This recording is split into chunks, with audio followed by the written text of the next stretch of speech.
السلام علیکم دوستو، آج کی اس ویڈیو میں ہم صحیح بخاری کی حدیث نمبر 57 سے لے کر حدیث نمبر 62 تک کا مطالعہ کریں گے۔ حدیث نمبر 57، حضرت صلی اللہ علیہ وآلہ وسلم سے میں نے نماز قائم کرنے اور زکوٰۃ ادا کرنے اور ہر مسلمان کی خیر خواہی کرنے پر بیعت کی۔ حدیث نمبر 58، جس دن مغیرہ بن شعبہ حاکم کوفہ کا انتقال ہوا تو وہ خطبہ کے لیے کھڑے ہوئے اور اللہ کی تعریف اور خوبی بیان کی اور کہا، تم کو اکیلے اللہ کا ڈر رکھنا چاہیے، اس کا کوئی شریک نہیں، اور تحمل اور اطمینان سے رہنا چاہیے اس وقت تک کہ کوئی دوسرا حاکم تمہارے اوپر آئے، اور وہ ابھی آنے والا ہے۔ پھر فرمایا کہ اپنے مرنے والے حاکم کے لیے دعائے مغفرت کرو، کیونکہ وہ مغیرہ بھی معافی کو پسند کرتا تھا۔ پھر کہا کہ اس کے بعد تم کو معلوم ہونا چاہیے کہ میں ایک دفعہ حضرت صلی اللہ علیہ وآلہ وسلم کے پاس آیا اور میں نے عرض کیا کہ میں آپ سے اسلام پر بیعت کرتا ہوں۔ آپ نے مجھ سے ہر مسلمان کی خیر خواہی کے لیے شرط کی، پس میں نے اس شرط پر آپ صلی اللہ علیہ وآلہ وسلم سے بیعت کر لی۔ پس اس مسجد کے رب کی قسم کہ میں تمہارا خیر خواہ ہوں۔ پھر استغفار کیا اور ممبر سے اتر آئے۔ حدیث نمبر 59، ایک بار حضرت صلی اللہ علیہ وآلہ وسلم لوگوں میں بیٹھے ہوئے ان سے باتیں کر رہے تھے۔ اتنے میں ایک دیہاتی آپ صلی اللہ علیہ وآلہ وسلم کے پاس آیا اور پوچھنے لگا کہ قیامت کب آئے گی۔ آپ صلی اللہ علیہ وآلہ وسلم اپنی گفتگو میں مصروف رہے۔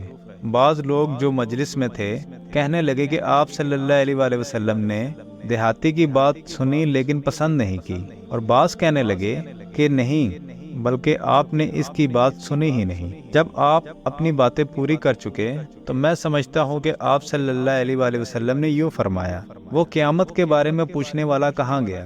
اس دیہاتی نے کہا، حضور میں موجود ہوں۔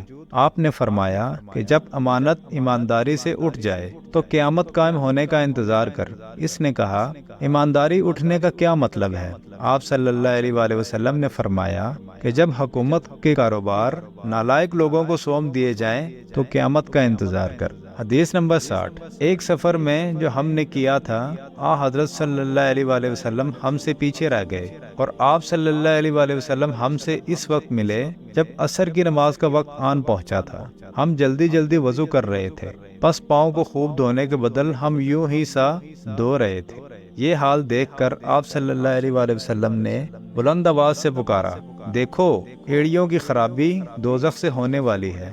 2 یا 3 بار آپ صلی اللہ علیہ وآلہ وسلم نے یوں ہی بلند آواز سے فرمایا۔ حدیث نمبر 61، حضرت صلی اللہ علیہ وآلہ وسلم نے فرمایا، درختوں میں ایک درخت ایسا ہے کہ اس کے پتے نہیں جھڑتے، اور مسلمان کی مثال اسی درخت کی سی ہے۔ بتاؤ وہ کون سا درخت ہے؟ یہ سن کر لوگوں کا خیال جنگل کے درختوں کی طرف دوڑا۔ عبداللہ رضی اللہ تعالی عنہ نے کہا، میرے دل میں آیا کہ وہ کھجور کا درخت ہے، مگر میں اپنی کم سنی کی شرم سے نہ بولا۔ آخر صحابہ نے حضرت صلی اللہ علیہ وآلہ وسلم ہی سے پوچھا کہ وہ کون سا درخت ہے؟ آپ صلی اللہ علیہ وآلہ وسلم نے فرمایا، وہ کھجور کا درخت ہے۔ حدیث نمبر 62، ایک مرتبہ آپ صلی اللہ علیہ وآلہ وسلم نے فرمایا، درختوں میں سے ایک درخت ایسا ہے کہ اس کے پتے نہیں جھڑتے، اور مسلمان کی بھی یہی مثال ہے۔ بتاؤ وہ کون سا درخت ہے؟ یہ سن کر لوگوں کے خیالات جنگل کے درختوں میں چلے گئے۔ عبداللہ نے کہا، میرے دل میں آیا کہ بتلا دوں کہ وہ کھجور کا درخت ہے، لیکن وہاں بہت سے بزرگ موجود تھے، اس لیے مجھ کو شرم آئی۔ آخر صحابہ نے عرض کیا، یا رسول اللہ، آپ صلی اللہ علیہ وآلہ وسلم ہی بیان فرما دیجیے۔ آپ صلی اللہ علیہ وآلہ وسلم نے بتلایا کہ وہ کھجور کا درخت ہے۔